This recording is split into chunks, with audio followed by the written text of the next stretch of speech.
A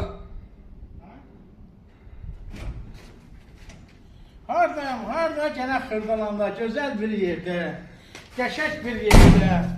Bu yüzden de gelip var, o yüzden de. Bizim böyle bir yekə həyətli evimiz çıxır. Həyətinə 2 maşın girər. Gör nə qəşəng, kürsülü, kubikdən. Baxın, bəh. Qoşadaş. Qoşadaş. Suyuna quvasın pusulaya, baxsın, dağlı yazılarla görsədim. Deməsinlər ki, bir dənə trap, 2 dənə trap. Baxın. Bu boyda həyətli ev, heç kimdə yox, nasıl məndə var ev. Gəlin. Daxil oldu içəriyə.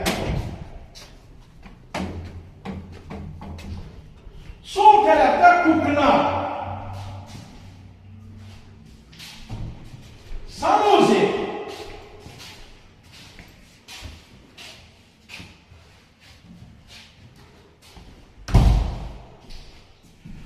Burası zal. Bura ikinci otak.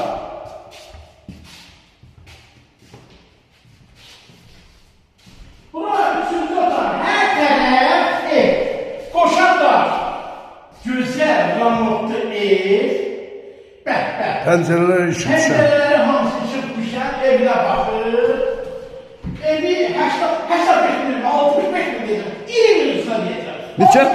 65 min. Aşağı yeri var.